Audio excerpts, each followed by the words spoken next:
Afro boy, 4ONZII. Rather be getting money instead of playing 2K. Aim it at your fit and trying to turn it to a 2. Messages, I'm feeling left today. Up in these messages. Can't be on top of the food chain. Shorty, she shaking that ass like Juve when she offered a douce. You're not watching Crown by SaraG TV. That's just how the world spins. I guess I'm selfish every now and then. You sin, I sin. You bleed, I bleed. You lose, I lose. I'm human too. Yeah.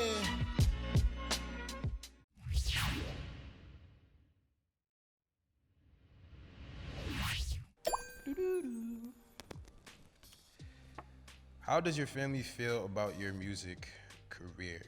That's a good question. My dad's actually one of my biggest fans. I convinced him towards the summer.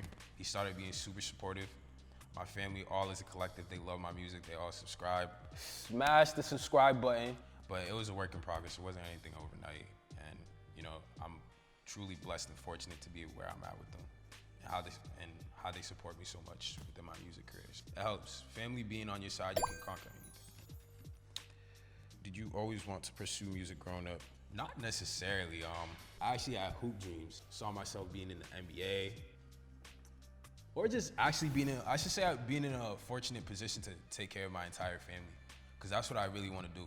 Take pride in being a family person, making sure that everybody and anyone in my inner circle, kindred spirit, is taken care of and they're really good. So the hoop accolades and dreams didn't work out.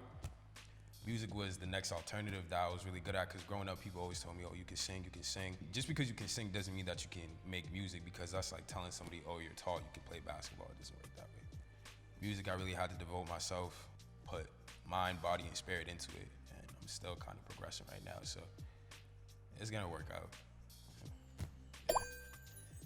What part of your culture are you most proud of? Love this question. Everything. I love being African. I take pride in being African. I take pride in being Ugandan. Growing up, when I first came here in 2003, you know, I was shy of it because it's a new country. I didn't know anybody. My English wasn't good. Kids used to always call me African booty scratcher or any other stupid nicknames that they could come up with, but it didn't really faze me. You know, I had identity crisis or issue, whatever it's called. I wanted to be like one of the white kids, because that's what we saw on TV. It's starting to become more normalized to take pride in what you are and your culture. I love the fact within my culture that it's set up with tribes and it's set up with totems, because people can really be able to identify you. A lot of people who don't understand Africa and don't understand the distinctiveness of the countries, it's not us being different, it's us being identified, knowing who you are, knowing who you came from. And you know, when you have that, systematic racism, profiling, all of that stuff really doesn't exist type thing. So, if you could have one artist mentor you, who would it be and why? I'll probably say between Lil Uzi Vert or Future. I like how raw they are. I like how authentic they are. With Uzi Vert, the thing that I pick up from his music is it always taps into my endorphins. The second that I listen to Uzi, I'm happy. Same exact way. I want to make sure when they turn on my music, all your problems disappear. Or at least that you feel somebody relates to your problems. All that other glitz, glamour, females, fashion, cars, is etc. is background noise, but that's what I would really want them to kind of mold me and take me under their wing with. Describe the first date that you ever went on.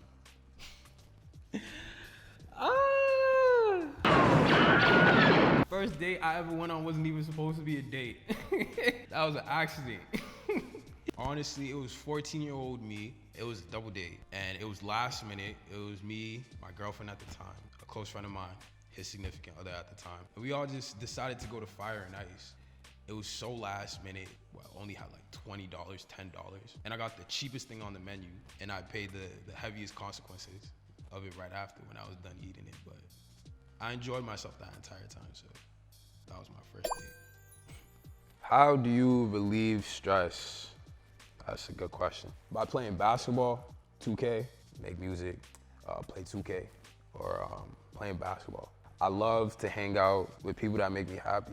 The people you hang out with, they play a big factor in your life. Most of the time when I get stressed, I don't drink and I don't smoke. It's just not my thing. So when I feel stressed, overwhelmed, sad, disappointed, whatever the emotion may be, I like to hang out with people that make me happy. Basketball really, really always helps me feel better. It's also a life coach, you know? It's funny enough that inanimate objects or just things that don't have quote unquote life can give you the best advice sometimes when you look at them from a different perspective. What's the best compliment you've ever received? My boy Jason, shout out to Jason. He said, Alphonse, that's my government for anyone who doesn't know, but he said, Alphonse is really a visionary. Just by looking at his content, I could tell that he does things differently.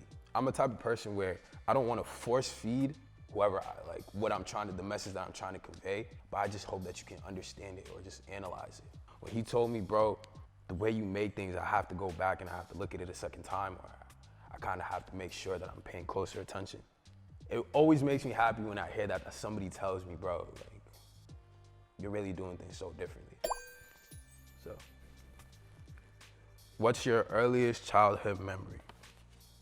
When I first came to America, I just remember being a kid, yee tall, 3 years old. My English was trash. I always wanted to hang out with my sisters, and my earliest childhood memory was when I first found out that I could quote unquote sing. I didn't even know that I was a singer. I don't consider myself a singer. I just consider myself as a ventriloquist, is what my sister called me. A person who's good at impersonations, and I have a really strong ear. So I remember me and my sister, we were watching SpongeBob. It was the episode where SpongeBob was carrying the Krusty Krab pizza.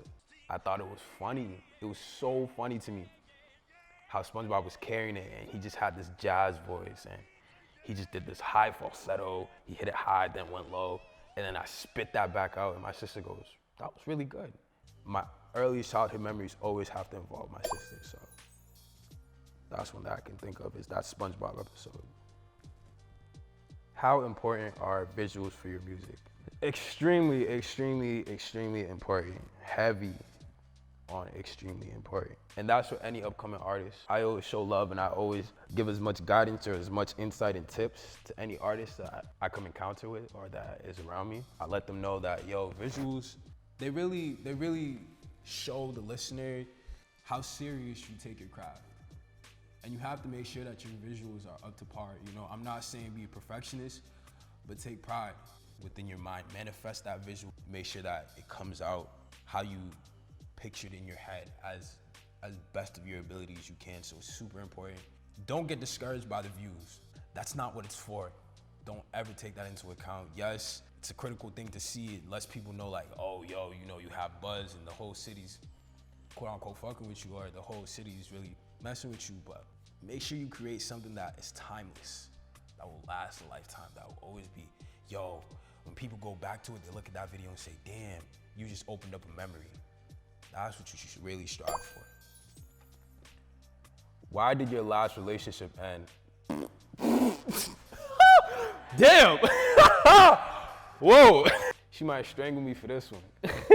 I could be straightforward. In due time, we just happen to go our separate ways. I don't want to be shiesty. It ended on a sour note, but you know, we talked things out, we mended it, and that's just, I can speak from personal experience that it took more to hate somebody than it did to forgive them. And I just didn't want to linger with that. It just made me bitter, very, very bitter. It's not a good feeling to have. So I could say it was a good decision to move forward and to mature from it. So we're in a good place. I have no bad blood with any of my exes. We all on good terms now, so.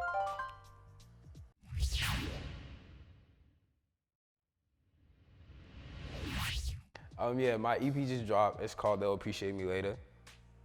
Please stream that, check it out, you know, show the kids some love. One of my favorite songs on there has to be Pressure. And it goes like, and I'm holding all the pressure weighing on my shoulders. All the blood that's in my veins is getting colder. I don't feel fulfillment in my life when I'm sober. I don't wanna die, I just want the pain to be over. Man, I'm holding all the pressure on my shoulder. All the blood that's in my veins is getting colder. I don't feel fulfillment in my life when I'm sober. I don't wanna die, I just want the pain to be over. 4ONZII.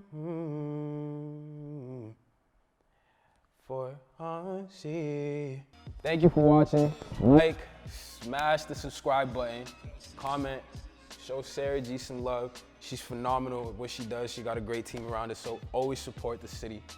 And you know, we're out now. Afro boy, 4ONZII.